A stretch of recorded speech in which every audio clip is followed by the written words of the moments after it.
अस्सलाम वालेकुम। मेरा नाम डॉक्टर इमरान महमूद ख़ान है और हमारा आज का जो टॉपिक है that is about CNS stimulants. CNS stimulants, they may be classified as psychomotor stimulants or psychomimetics. Psychomimetic, they are also called hallucinogens. Now, what are hallucinogens? Hallucinogens are the drugs that cause profound change in the thoughts and mood, not affecting on the brain and spinal cord. Now we come to the classification of psychomotor stimulants. They may be classified as methylxanthines, nicotines, vareniclins, cocaine, amphetamine, and methylphenidate. Now we come to the hallucinogens or psychomimetic drugs. Hallucinogens, they are of three types. Number one is LSD, that is lysergic acid diethylamide. Then THC, that is tetrahydrocannabinol, and the last one is phencyclidine, which is also known as PCP. Now we come to the details of psychomotor stimulants. First of all, methylxanthines. Methylxanthine derivatives, they are of three types, that is theophylline, theobromide, and caffeine. Theophylline, it is found in tea. Theobromide, it is found in coca, and caffeine, it is found in coffee, tea, cola drinks, chocolate, candies, and coca. Now we come to the mechanism of action for methylxanthines. There are several mechanisms through which these drugs can act. First of all, there might be translocation of extracellular calcium. Then there might be increase in the cyclic AMP and cyclic GMP level. Now this increase in cyclic AMP and cyclic GMP, it is caused by inhibition of an enzyme which is called phosphodiesterase. And the third mechanism is they may block adenosine receptors. Now what are the actions of these methylxanthines? First of all, on CNS, 1 to 2 cups of coffee which contain 0.1 to 0.2 gram of coffee, it decreases the fatigue and increases the mental alertness by stimulating the cortex and other area of the brain.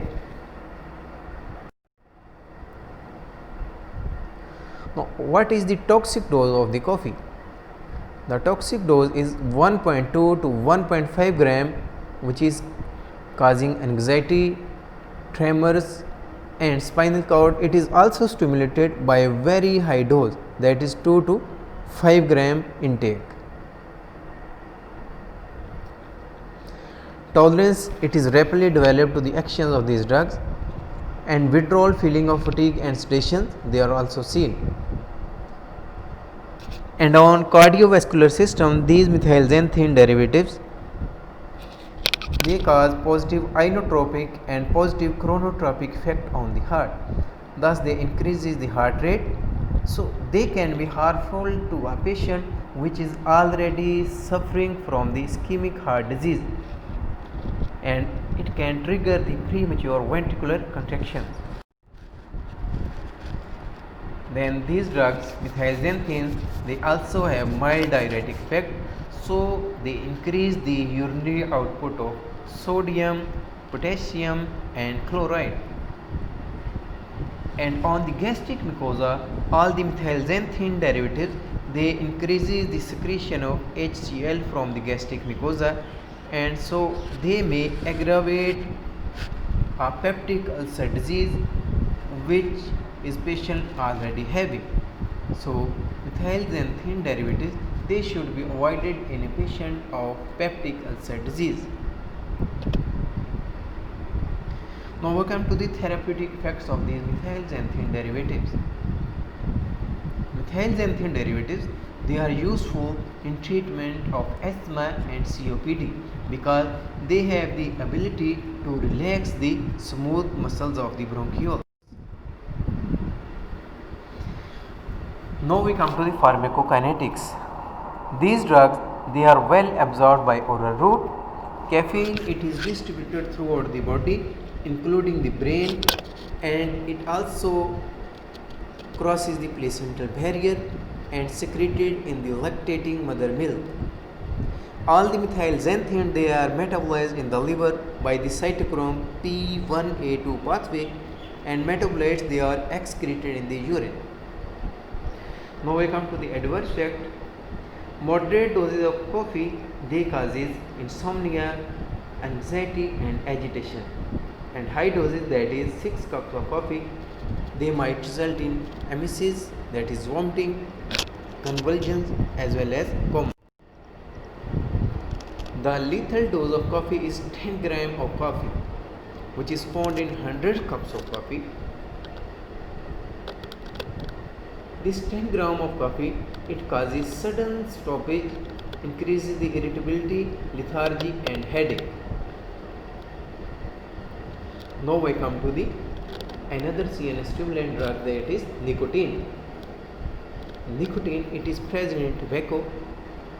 It is not used therapeutically except in smoking cessation programs therapy. That is nicotine patches, they can be used in treatment of smoking cessation. Then it is second only to caffeine as CNS stimulant widely used, and it is second only to alcohol as abuse drugs.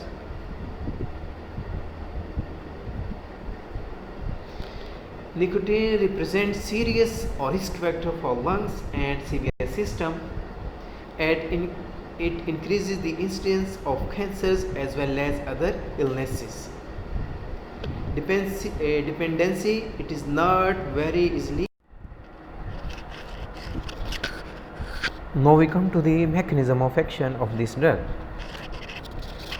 At low doses, it is ganglionic stimulants, that is, it causes depolarization of the ganglion. Then at high doses, it causes blockage of the ganglion. Nicotinic receptors, they exist in the CNS at number of sites. Now what are the actions of this drug? On CNS, this drug is highly lipid soluble and it readily crosses the blood brain barrier. At low doses, it causes euphoria and arousal as well as relaxation. Then it increases attention, learning and reaction time. At high dose, central respiratory paralysis and severe hypotension by medullary paralysis. It is also appetite suppressant.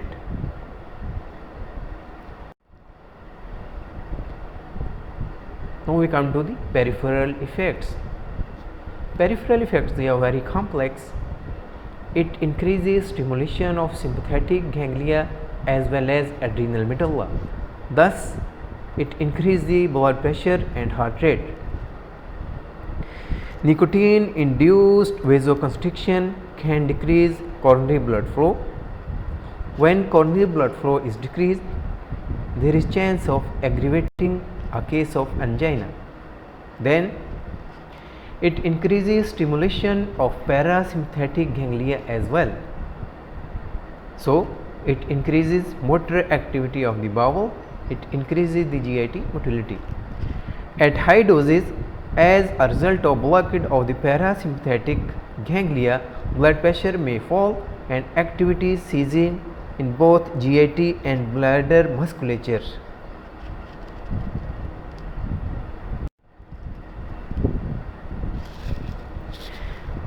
Now we come to the pharmacokinetics of this drug. Nicotine, it is highly lipid soluble. One cigarette, it contains 1 to 2 milligram of nicotine. The actual lethal dose is 60 milligram. More than 90% of nicotine which is inhaled, it is absorbed, metabolized in the lungs and liver and excreted in the urine. Tolerance to toxic effect, it is developed very rapidly. Now we come to the adverse effects. It increases irritabilities, induces tremors and intestinal cramps, which is leading to diarrhea, and it also increases the heart rate as well as increases the blood pressure. Then it increases the metabolism of number of drugs. Now, what are the withdrawal symptoms? Withdrawal symptoms to nicotine may include irritability, anxiety, restlessness, difficult concentration, headache, insomnia, decreased appetite and increased GIT cramps. Cessation of smoking program contain pharmacological and behavioral therapy. And in pharmacological therapy, transdermal patches and chewing gums of nicotine they are given. Bupropion, which is an antidepressant drug, it decreases the craving of the cigarettes. The third CNS stimulant drug is varenicline. Varenicline, it is partial agonist at alpha 4 beta 2 neuroreceptor in the CNS. Thus, it is useful as an adjuvant in management of cessation withdrawal symptoms of cigarettes, because nicotine is full agonist at these receptors, and varenicline, it is partial agonist at alpha 4 beta 2 receptor. So, partial agonist they may act as antagonist. Patient should be monitored for suicidal thoughts, nightmares and mood changes. The fourth CNS stimulant drug is cocaine. Cocaine is highly addictive drug which is used in the USA. Now we come to the mechanism of action of this drug. Mechanism of action may include peripheral as well as central effect. It causes blockade of free uptake of monoamines, that is norepinephrine, serotonin and dopamine in the presynaptic terminal, from which these neurotransmitters they are released. This blockade potentiates and prolongs the CNS and peripheral actions of monoamines.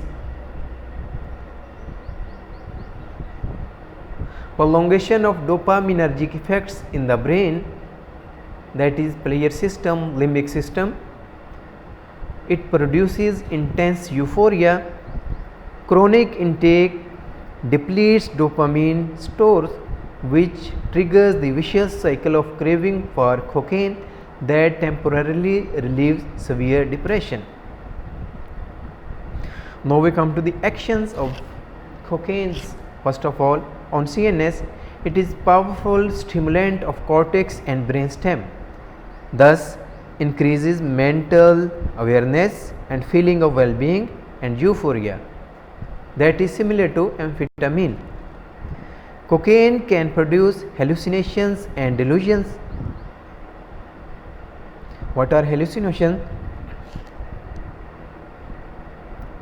Hallucination might be visual as well as auditory. Delusion is false belief in something which is not a fact.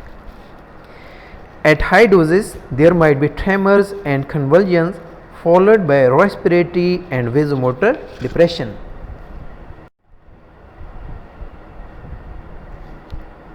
And on sympathetic nervous system, periphery, it potentiates the action of norepinephrine.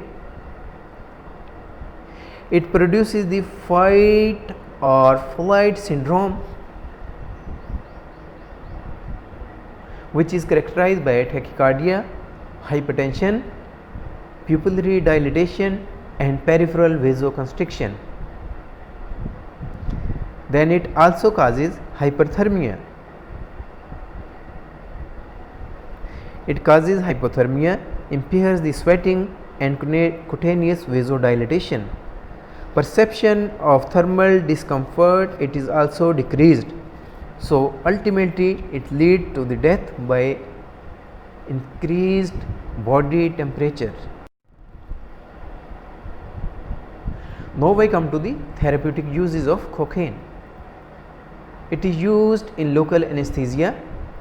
Cocaine is applied topically as local anesthetic during eye, ear, nose and throat surgery due to blockade of voltage gated sodium channels.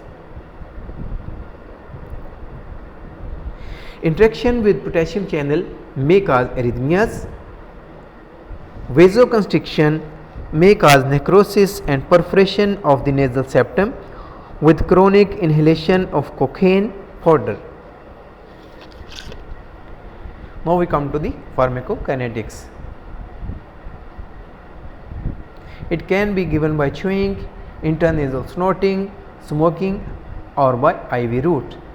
Peak level is achieved 15 to 20 minutes later and disappear in 1 to 2.5 hours. Cocaine is rapidly deesterified and demethylated to benzyl ecgonine, which is excreted in the urine and which is an indicator for identifying the drug intake.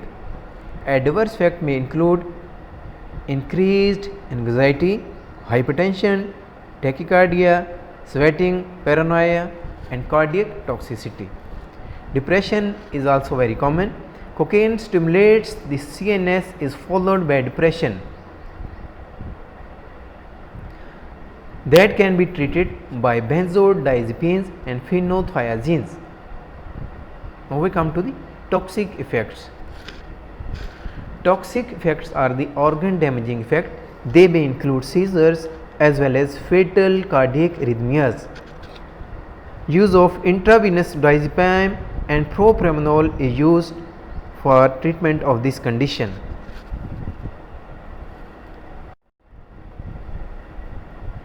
The next CNS stimulant drug is amphetamine. Amphetamine is non-catecholaminergic sympathetic amine. Its neurological and clinical effects are quite similar to that of cocaine. Its derivatives they are dextroamphetamine, methamphetamine. Dextroamphetamine is the major member of this class. Methamphetamine is derivative of amphetamine, that is known as speed. It can be smoked and preferred by many drug abusers. Its mechanism of action is similar to that of cocaine. Now we come to the therapeutic uses.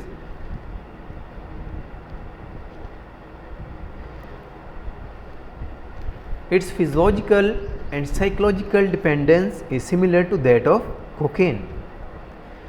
Due to development of tolerance rapidly, the therapeutic uses they are very limited. It is used only in treatment of ADHD, that is attention deficit hyperactivity syndrome, and narcolepsy, which is uncontrolled bouts of sleepiness. Because of dependence and tolerance, it is replaced by a new drug, that is modafinil, for treatment of ADHD and narcolepsy. Now we come to the pharmacokinetics of this drug. It is completely absorbed from the GIT tract, metabolized by the liver and excreted in the urine. Administration of a urinary alkalinizing agent will increase the non-ionized form of the drugs, so it decreases the excretion. Adverse effects they may include addiction, dependence, tolerance and drug seeking behavior. Other effects may include on CNS,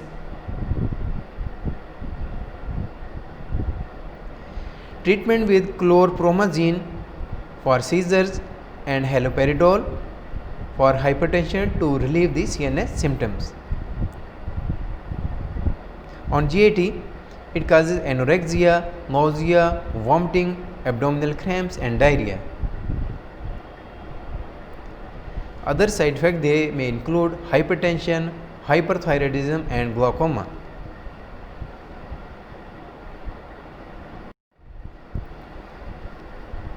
The sixth CNS stimulant drug is methylphenidate. CNS properties, they are similar to amphetamine but less to drug abuse. It is presently used in treatment of children with its dextromethylphenidate form in the US states. Now we come to the mechanism of action of this drug.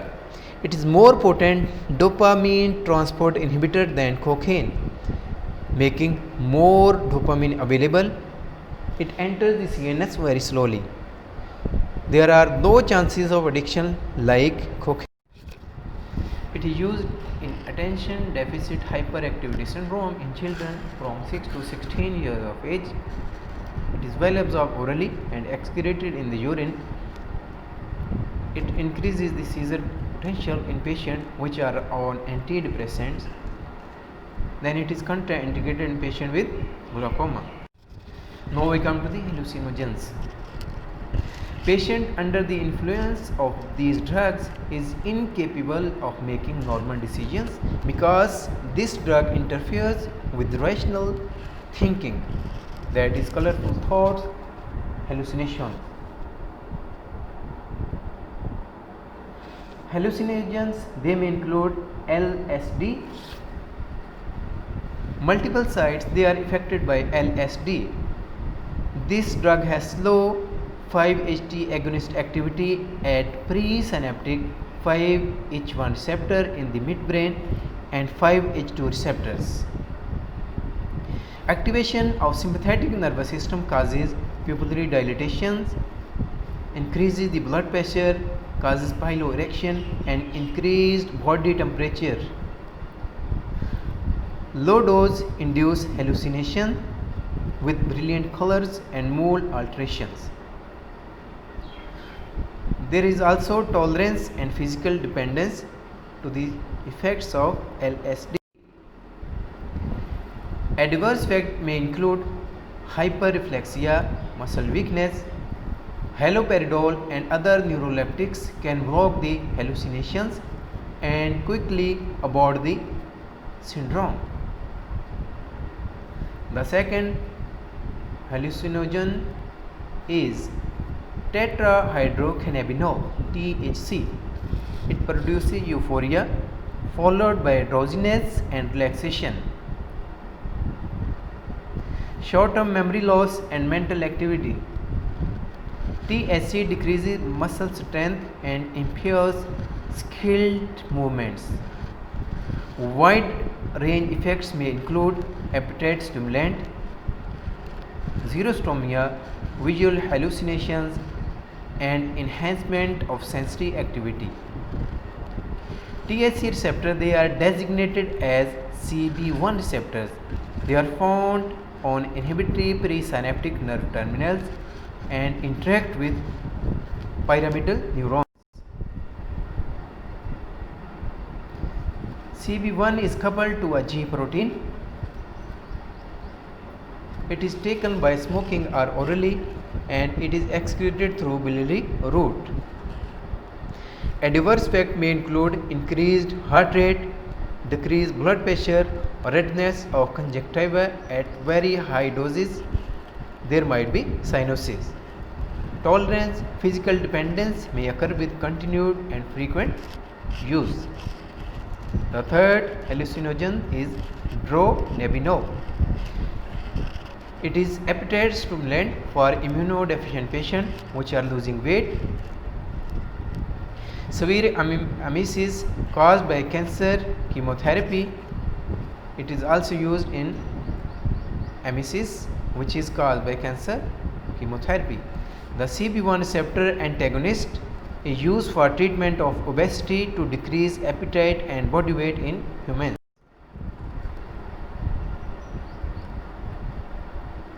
The other hallucinogen is phencyclidine, which is PCP.